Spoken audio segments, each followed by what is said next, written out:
Hello dear students, मैं Savita Sharma from new Catholic mission school और आज के इस सेशन में हम पढ़ेंगे हमारी वसंत की पाठ्य पुस्तक से चैप्टर नंबर 8 और इसका शीर्षक है यह सबसे कठिन समय नहीं है। और हमारी इस सुंदर कविता की रचयिता है श्रीमती जया जादवानी जी। देखिए, हमने पिछले चैप्टर में क्या निराश हुआ जाए में भी इसी से रिलेटेड कुछ चीज़ें पढ़ी और इसमें भी कवित्री यही बता रही हैं कि क्या यह सबसे कठिन समय है? नहीं, अभी हमारा सबसे कठिन समय नहीं है। हमारे जीवन में कई बार ऐसी परिस्थितियां आती हैं जिसमें हमें क्या लगता है, ऐसा लगता है जैसे सबसे ज़्यादा परेशानियों का सामना हम ही कर रहे हैं या जितनी भी मुसीबतें हैं शायद सभी मेरे ऊपर आ गई है। जब हम ऐसा सोचने लगते हैं तो क्या होता है, हमारे अंदर निराशाएं ज़्यादा जागृत होती हैं, जबकि हमें ये सोचकर चलना चाहिए कि यह समय सबसे कठिन नहीं है। कैसे?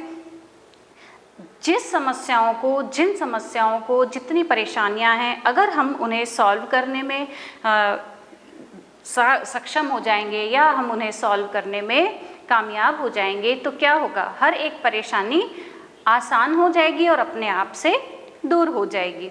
तो इसमें बता रहे हैं कि जब तक ऐसी कुछ चीज़ें हमें दिखाई देती रहेंगी तब तक का समय हम कठिन नहीं बता सकते हैं। कई उदाहरणों के माध्यम से कवित्री ने इसके अंदर हमें बताया है कि हमारे जीवन में बहुत सारी ऐसी चीज़ें होती है जिससे हम निराश नहीं हो सकते हैं या हम यह नहीं कह सकते हैं कि यह जो समय है वो सबसे कठिन चल रहा है। हमारे अंदर एक सकारात्मक दृष्टिकोण होना चाहिए। हमारे अंदर आशा की एक किरण हमेशा बनी रहना चाहिए। उससे क्या होगा, हम हर एक कठिन से कठिन समय को, कठिन से कठिन परेशानी को बड़ी आसानी से पार कर सकते हैं।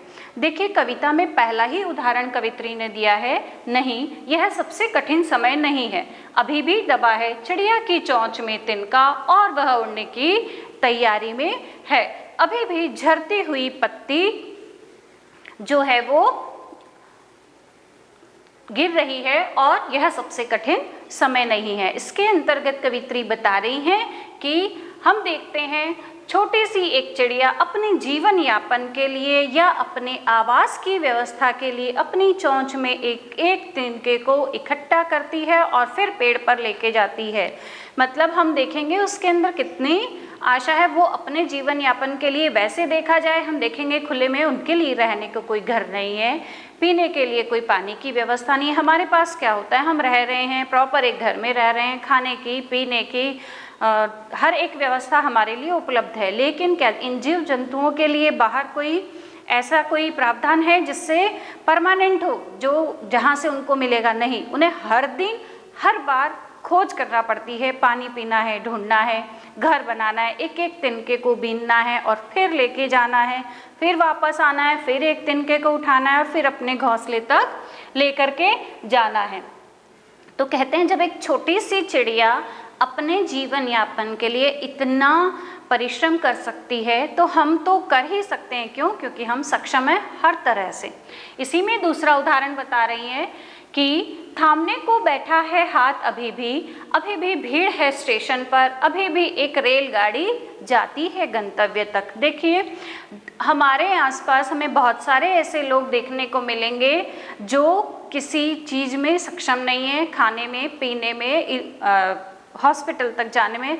तो क्या होता है, कोई ना कोई व्यक्ति ऐसा जरूर होगा जो उनकी मदद के लिए हमेशा तैयार रहेगा। यानी हर एक व्यक्ति का हाथ थामने के लिए, हर एक जो आश्रित व्यक्ति है उसका कोई हाथ थामने के लिए हर एक कोई व्यक्ति तैयार रहता है ना, और उसकी मदद कर देता है, उसकी हेल्प कर देता है। उससे क्या होता है, उसकी वो परेशानी दूर होती है। हमारे डेली के जीवन में भी हम देखते हैं, हमें ऐसा लगता है इस व्यक्ति को खाने की आवश्यकता है, हम अपनी इच्छानुसार, अपनी श्रद्धा अनुसार उसको खाने को देते हैं। किसी को पैसे की आवश्यकता होती है, हम उसको पैसा देते हैं, है ना।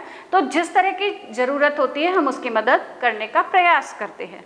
तीसरा फिर उदाहरण बता रहे हैं कि अभी भी एक रेलगाड़ी जाती है गंतव्य तक। देखिए, बहुत सारे हमारे जीवन में ऐसे काम हैं जो कंटिन्यू चल ही रहे हैं। मतलब रुकेंगे नहीं, चाहे कितना भी फिर वो कठिन समय क्यों ना हो।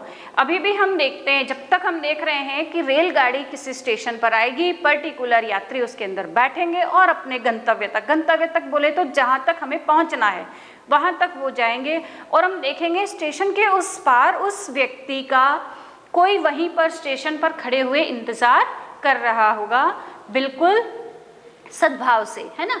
तो कहते हैं अभी भी रेलगाड़ी जब जाएगी तो कोई ज़रूर वहाँ तक इंतज़ार कर रहा होगा। अभी भी कहता है कोई किसी को जल्दी आ जाओ, अब सूरज डूबने को हो गया है। हम देख रहे हैं सुबह से हमारे घर से कोई व्यक्ति बाहर निकल रहा है और शाम को जितने लोग घर में रह रहे हैं वो उस बाहर जाने वाले व्यक्ति का पूरे समय इंतज़ार करते हैं कि अब शाम होने को है, अब जो हमारे घर से व्यक्ति बाहर गए हैं वो तुरंत घर लौटेंगे, है ना। तो हर एक व्यक्ति का इंतज़ार घर में होता है।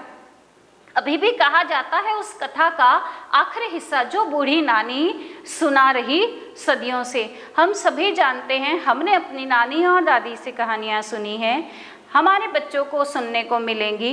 तो कहते हैं ये सारी चीज़ें सहज क्रियाएं हैं, जितनी क्रियाएं हैं वो सारी क्या है, सहज है, यानी वो होती आ रही है, हो रही है और होती रहेंगी। कैसे हम सभी सुनते हैं, हमारी नानी और दादी ने वो जो कहानियाँ सुनाई थी वो बच्चे बड़े ही इंटरेस्ट से, बड़े ही मन से सुनते हैं। और अभी भी कहते हैं, मतलब कहते हैं कहानियों में कहते हैं अभी भी चांद के उस पार एक दुनिया है, और जहाँ पर क्या हो रहा है, अंतरिक्ष के पार दुनिया में, वहाँ पर भी कोई आता है और लोगों की खबर लेके आ रहा है। मतलब कहीं कहीं अभी भी ये मान्यताएं चालू है कि नहीं, हमारे यहाँ की दुनिया से कहीं और एक और दुनिया बस रही है जहाँ पर लोग रह रहे हैं, और जो कुछ बचे हुए लोग हैं उनकी खबर हमारे तक पहुँचेगी। तो हमारे यहाँ पर, हमारे संसार में बहुत सारी ऐसी सहज क्रियाएं हैं जो किसी भी परिस्थिति में रुक नहीं सकती है। तो हम सभी जानते हैं जब ऐसी क्रियाएं सहज रूप से चलेंगी और रुक नहीं सकेंगी तो फिर हम कैसे रुक सकते हैं, चाहे कैसा भी समय हो। तो किसी भी समय को जब हम यह कह देंगे कि यह सबसे कठिन समय है, तब हम उस परेशानी से पार नहीं कर सकते हैं। हाँ, मुश्किलें हर व्यक्ति के जीवन में आती है, लेकिन जब आप बड़े ही सहज भाव से, बहुत नॉर्मल रह करके उन परेशानियों से पार निकल जाएंगे, यानी हमारे अंदर इतना आत्मविश्वास होना चाहिए कि हम किसी भी परेशानी को झेलते हुए या उसका मुकाबला करते हुए हम उसको पार करेंगे, और फिर जो है वो हमारा जीवन सहज रूप से चलने लगेगा। तो कोई भी समय ऐसा नहीं हो सकता है जो सबसे कठिन हो। जिस दिन हम ये मान लेंगे कि यह सबसे कठिन समय है, फिर हम हार जाएंगे, यानी हमारे अपने जीवन से हम हार मान लेंगे। तो कहते हैं हमेशा हमारा दृष्टिकोण सकारात्मक होना चाहिए। जया जी ने इस कविता के माध्यम से यही कहना चाहा है कि हमारा जो दृष्टिकोण है वो हमेशा क्या होना चाहिए, सकारात्मक दृष्टिकोण होना चाहिए, और हम हर एक परेशानी से दूर निकल करके अपनी परेशानियों को हटा करके अपनी खुशियों को ढूंढने का हमेशा हमें प्रयास करना चाहिए। तो इस तरह से कविता के माध्यम से आप जानेंगे कि कोई भी समय सबसे मुश्किल नहीं होता है। और फिर मिलेंगे हम अगले वीडियो में, तब तक के लिए थैंक यू।